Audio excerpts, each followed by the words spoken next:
Fellow area directors and division directors, I hope you're doing great. I know I look like a mess, but it's a Monday late night. It's the 31st of August, which means there were a lot of deliverables for today. And of course, being a Monday, it's always a busy day at office. So I do look like a mess, but I've been going through a number of things and I thought that people need help, so I have to make this video as soon as possible. So I was going through a number of area success plans, and I realized that that's something that we have not covered in the training, and people were filling them as per their own understanding. There, I felt there were a bit somewhat gaps in understanding what these documents mean, and they are really confusing documents. So I'm going to share a brief about how to fill these documents, what do they mean, so that not only can you develop a good plan but also be able to follow that plan, and for that plan to really help you in achieving your goals. Right, so the document that you can see here on the screen is our division success plan, and division success plans and area success plans both have similar kinds of document, and if you're filling, you'll see the same fields other than only a couple of headings. Starting with this all brief, definitely go through it. It will help you in understanding team composition. Include everyone within your team who is part of this plan and on whom this plan is dependent. Values, Toastmasters, team operating principles, potential obstacles, meeting protocols, all of these things are really helpful, although it seems like a formality. But when you're filling it and when you are deciding how you will conduct all of these activities, how you resolve your conflicts, what are the basic principles, it gets yourself to think over it and also brings everyone on the same page. So do work on these things as well. It is really essential and important. Coming back here to the starting number, club base, go to the Toastmasters Entitled website, see the base, and after that is your first goal. Now, in this document, in both the division success plans and area success plans, there are two goals that you can write. The first one, the line in the red, is the goal: distinguish clubs and club growth. This is a standard goal that every area and division is supposed to have. The second goal that you see comes down here, which is called additional goals. And there's only place for one goal in every of these documents. If you want to take on more goals, you can maybe use another document, attach it with this, but usually it's one main goal, and an additional goal is usually enough for 1 year. Coming back to the first goal, the first goal is, like I said, distinguish clubs and club growth. And then you come to the status of distinguish, select distinguished or present distinguished areas or divisions. And these are the requirements that are given here. Since this is for the division, you might feel that it is a bit different from within the area, but irrespective, the concept is same. So if you have any club number and you multiply that club base number with these percentages, then you get a number that you write here for you to understand what is the requirement for you to be distinguished, like distinguished or present distinguished. In case when you multiply them, the club base number with this percentage or fraction, you get a number which is not a whole number. You have decimal numbers. For example, something like 7.25. Then you always round it up. So 7.25 becomes 8. So if a goal requires you to do something with 7.25 clubs, that means you have to complete it for 8 clubs. So that's the formula. It is always rounded upwards. Then you come with the situation analysis. This situation analysis is in light of your goal of distinguished club and club growth. So what's the situation analysis? For how many clubs have previously in the previous years been distinguished? What have their club growth been like? What's the current circumstance? What do you see? Where do you see things going? Right, all the things that you can think of on this document, because on this for answering this question, because this will set the base of what you're going to write afterwards. So write everything, get all your team involved to assess the situation. Strategy. Now, in order to overcome whatever obstacles that you have, and in order to achieve your goal of distinguished clubs and club growth, what is your strategy going to be like?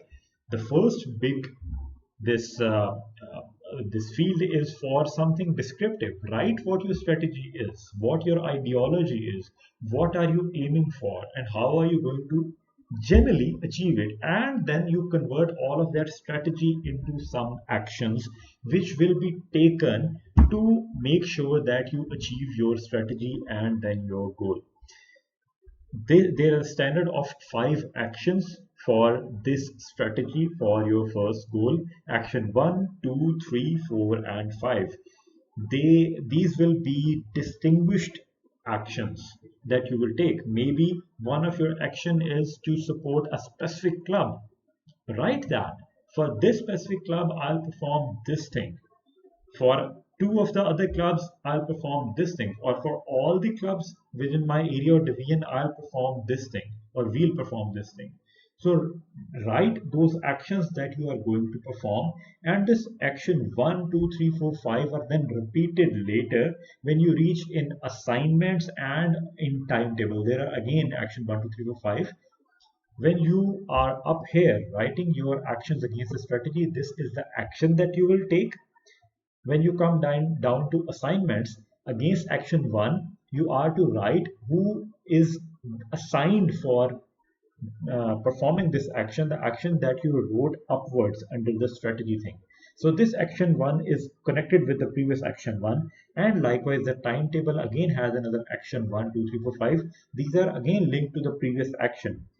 So for one action, you write against a strategy, you write what action you are going to perform, who is assigned to work on this action. 1 person, 2 persons, 3 persons, write their names or designations so that even those persons are clear that I am to perform this action and I'm not responsible, or maybe not directly responsible for the other action, someone else is responsible. And likewise, mention the timelines. Maybe one of the actions can be done in 2 weeks, another one requires 6 months, and another one maybe till the end of the year. So write down the timetable. Maybe some action is required to perform a number of times, 3 to 4 times. Write those times here. And in the middle, one thing that I've missed was resources. So against all of these actions, what are the kind of resources required? If you feel that there's a common pool of resources, just mention them. If you feel that for a specific action, some specific resources required, write somewhere that for this action, I need this resources. These resources might be the things that you have currently available, or might be the things that you don't have currently available. So write them here so that the next person in line, for example, if you're an area director, you're writing some resource that you require. Your division director and district team will then try to make that resource available. But write whatever resource you require to in order to achieve that action. Or you can yourself work towards getting those resources available along with your team. These may be the people, these may be the money that is required, this may be some other kind of support that is required, some other resources that need to be bought from Toastmasters International, or anything else. Write all those resources, even if it's you need, even if you say you need more time from someone, even if it means that you need someone to fly in from some other city to your area or division. Write all of that in the resources. Moving on, again, like I've already covered assignments and timetable. Here again, you have these tables where you can mention the main ideology behind how you're assigning, whom you're assigning, what is your expectation with the people that you're assigning something. Write all of that in the journal thing, in the journal tab, and then for the specific actions you write who are those persons. Same with the timeline again. Then this is the end of your first goal, and you move to the additional goal, which has similar fields there. Again, goal, situation analysis, strategy, resources, assignments, timetable, which brings you to the end of your second goal and towards the end of this document. So this means that you can take up 2 goals. First is your main goal, which if you achieve, you will become distinguished, like distinguished or president's distinguished. And then you can go ahead and take another goal, which by the way is not mandatory. If you feel that your first goal will be so overwhelming, fine. You just take one goal and you work through it. If you have the cushion, you have the team resources to take on something more challenging, then you take on another additional goal. By the way, if you want to start a new club, that too will form part of your first goal. It will not be a separate goal because the first goal is distinguish clubs and club growth, right? So here you see plus one club. This is the new club. So if you want to do something for opening a new club, write it in your strategy and in your actions. Make one action, two actions about your new club. I understand that it has been a lengthy video, much longer than what I planned for, but I hope that it's helpful in making you successful in this year as area and division director and in the years to come. So if you need any help, I'm always here to support you and to guide you. May you succeed in all walks of life. Take care.